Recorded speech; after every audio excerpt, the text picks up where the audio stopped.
सो अभी हमने मूवी देखा पर्पल हार्ट्स और हम सर से जानेंगे मूवी कैसी थी। ये मूवी के बारे में मैं यही कहूँगा कि जो इसकी स्टोरी थी, जो स्क्रिप्ट राइटिंग है वो अमेजिंग है, डायरेक्शन बहुत अमेजिंग है और ओवरऑल मैं मूवी को रेट करूँगा 8.5 आउट ऑफ 10। तो ये रेटिंग आप मान भी सकते हैं, आइडिया लगा सकते हैं कि ये कैसी मूवी रही होगी। और जहाँ तक बात हुई कि शुरुआत कैसे हुई, तो कोई रिकमेंड नहीं किया। हम लोग नेटफ्लिक्स पे ऐसे ही रैंडमली शुरू करते हैं, देखते हैं कि भाई ये लग रहा है रोमांटिक कोई मूवी होगी, चाहे एक तरह से कोई डीप कॉन्सेप्ट होगा लाइफ को लेकर, तो हम लोग ऐसे ही मूवी देखते हैं। ये जासूसी वाला, स्पाई वाला, चाहे गैंगस्टर वाला, चाहे मतलब इस तरह की मूवीज पसंद नहीं है कि जिसमें बमबारी हो, वेपन्स बहुत ज्यादा यूज हो। हालांकि इसमें जो एक्टर है वो आर्मी मैन है, लेकिन जो इसे जो सीख मिली है वो बहुत अमेजिंग है। इसीलिए मैंने जो रेट किया 8.5 आउट ऑफ 10। तो उसका रीजन है कि अपने लाइफ में कितना भी ऑड सिचुएशन क्यों ना हो और कितने भी बड़े किसी भी चीज के एडिक्ट क्यों ना हो गए हों, अब फिर से वापस आ सकते हैं। अपने मम्मी को याद करके, अपने पिताजी के गाइडलाइन को याद करके, आपके लिए जो उन्होंने सैक्रिफाइस किया है, तो इसमें बंदा वही है। वो बहुत ज्यादा अपने नाना नानी से, अपने दादा दादी से, अपने माँ बाप से बहुत कनेक्ट होता है। सिमिलरली वो एक्ट्रेस के साथ भी वही है। इसमें एक्ट्रेस का नाम कैसी रहता है और एक्टर का नाम ल्यूक है। दोनों बहुत डीपली रूटेड लाइफ जिए थे शुरुआत में, बचपन में, और सिमिलर्स होता है ना, तो वो इसलिए एक दूसरे को पसंद भी किए। लेकिन शुरुआत में ये लोग बहुत हेट एक कन्वर्सेशन से स्टार्ट हुआ है। तो इसलिए मूवी का पूरा स्टोरी तो नहीं बताऊंगा, लेकिन मूवी से जो हमें सीख मिली और किसी को मिल सकती है जो देखेगा, नेटफ्लिक्स पे है ये, और भी किसी पे हो सकता है शायद, पर नेटफ्लिक्स पे तो है। जो सीख मिली है वो यही है कि आप कितने भी और सिचुएशन हो, आपकी लाइफ में अप्स एंड डाउन्स हो, कितने भी क्राइसिस में आप हो, आप लड़ाई लड़ सकते हैं, संघर्ष कर सकते हैं, फिर वापस आ सकते हैं और आप सेंसिबली एक्ट कर सकते हैं, आर्मी में जा सकते हैं। हालांकि हमें बहुत ज़्यादा पसंद नहीं है, लेकिन आप कुछ भी कर सकते हैं जो मूवी ने। और क्या अमेजिंग फिर स्टोरी है। मतलब सब जब एडिक्शन से वापस आता है, वो एडिक्ट होता है, ड्रग एडिक्ट हो जाता है, वो बहुत बहुत बड़ा हो जाता है ड्रग एडिक्ट, क्योंकि वो थोड़ा डिप्रेशन में, फ्रस्ट्रेशन में जाता है। उसके बाद वो इधर उधर, स्टोरी तो नहीं बता रहा हूँ, बस आपको बता रहा हूँ कि वो चला जाता है। इसके पिताजी इसको बहुत घृणा करने लगते हैं, हेट करने लगते हैं, क्योंकि हर फादर चाहता है कि बेटा कुछ बढ़िया करे, प्राउड फील कराए, लेकिन वो तो ड्रग एडिक्ट हो जाता है।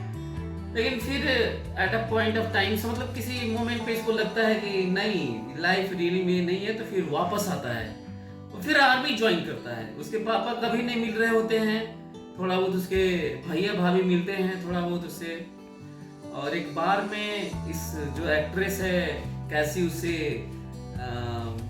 मतलब फेस करता है उनको और कन्वर्सेशन थोड़ा खराब रहता है।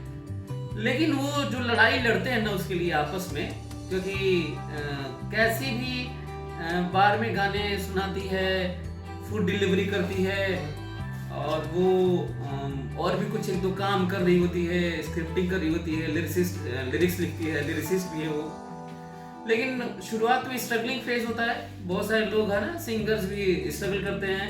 इंडिया में हजारों लाखों सिंगर हैं, स्ट्रगल कर रहे हैं। सभी सोनू निगम और उदित नारायण और ये सब तो नहीं हो जाते ना, श्रेया घोषाल, और जीवन गुजर जाता है तो भी वो दो पैसे के लिए मोहताज रह जाते हैं। तो वो स्ट्रगल कर रही होती है, ये भी स्ट्रगल कर रहा है, क्योंकि वो एडिक्शन में पैसे वैसे ले चुका होता है, गाड़ी वाड़ी चोरी करता है। लेकिन अब जब लौटते हैं तो दोनों ऐसे ट्रॉमेटिक सिचुएशन में फंस जाते हैं कि इसे भी पैसे की जरूरत होती है, इंडिपेंडेंट लाइफ जीना चाहती है। इसकी मम्मी किसी दूसरे देश की हैं, इसके पापा, लड़की के पापा अमेरिकन ओरिजिन के हैं, और दोनों शादी करते हैं, 10 साल से हैं, लेकिन अमेरिकन गवर्नमेंट इन्हें कोई हेल्प नहीं करती है। इसकी मम्मी नर्स रहती हैं, वो बड़ी मुश्किल से जीवन गुजर बसर करती हैं। लेकिन ये लड़की है इंडिपेंडेंट गर्ल की तरह वो अपनी कमाती है, लेकिन डायबिटिक हो जाती है, टाइप 1 की बड़ा मुश्किल दौर से गुजर रही होती है। जो मेडिसिन है बहुत महंगी होती है, वो अफोर्ड नहीं कर पा रही है, लड़का भी फंस चुका होता है।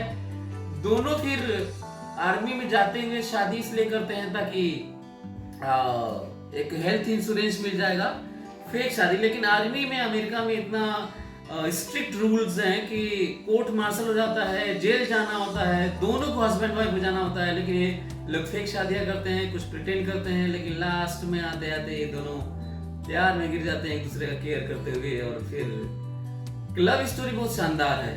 अब देख रहे होंगे ज्यादातर मेरी मूवीज आपको लव स्टोरी वाला ही बताता हूँ।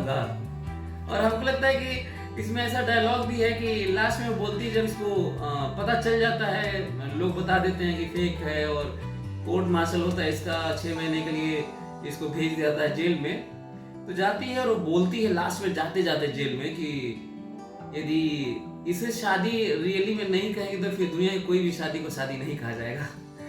तो हमें लगता है कि अब इससे बड़ा मैसेज क्या ही हो सकता है। और बीच में डायलॉग में ये भी आता है कि रिचुअल्स, शादियां, ये कुछ पढ़ देना, एक दूसरे के बारे में केयर, जिंदगी भर साथ निभाना, ये कहावतों में ही रहता है। रियली में प्यार के लिए शादियों की जरूरत नहीं होती। हालांकि एक रिचुअल है तो लोग फॉलो जरूर करते हैं, तो भी एक सोसाइटी के लिए अच्छी बात है। लेकिन ये सब डायलॉग से भरी हुई ये मूवी है। और रियली में जो ओशो को बड़ा मैं मानता हूँ कि प्रेम ही सब कुछ है, उसके बिना नेचर में कुछ भी नहीं है, क्योंकि जहाँ देखे वहीं प्रेम की बरसात होती रहती है प्रकृति में। तो मैं सबको बोलूँगा कि प्रेम करें, बहुत सारे बंधनों में न बंधे, न जाति में, न धर्म में, न किसी और ऑर्थोडॉक्स जो थॉट्स हैं उसमें। आप इस चीज को, इसमें माफी वाली बातें हैं कि भाई मैंने माफ किया, वो एक दूसरे को माफ नहीं कर रहे हैं, धीरे धीरे रियलाइज होता है, तो मैच्योर होते हैं धीरे धीरे। और उनको प्रिटेंड करते करते कि वो हस्बैंड वाइफ हैं और वो मैरिड कपल हैं, प्रिटेंड करते करते एक दूसरे का केयर करते करते, तो प्रिटेंड करते करते लव करने लगते हैं। तो हमको लगता है कि जिंदगी में केयर भी शायद प्रिटेंड से हल्का फुल्का शुरुआत होता है, क्योंकि इनफैक्चुएट तो लोग होते ही हैं, लेकिन फाइनली प्रेम सबसे करना चाहिए। मैं तो कई बार ये जो वीडियो बना रहे हैं विपासना करके आए हैं, मैं तो 4-5 मैंने पहले भी विपासना कर चुका हूँ। तो उसमें राग और द्वेष दोनों से थोड़ा मुक्त हो जाइए। और राग और द्वेष का सेंस यही है इसमें, इसका मतलब ये नहीं है कि प्रेम नहीं है उसमें, बस राग इस तरह का नहीं, अटैचमेंट नहीं है उसमें ना।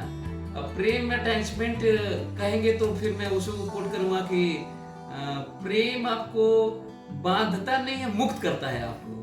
तो उसमें उसी से मुक्ति की बात होती है भाई प्रेम में। तो मैं सबको बोलूंगा कि सभी लोगों को ये मूवी देखनी चाहिए।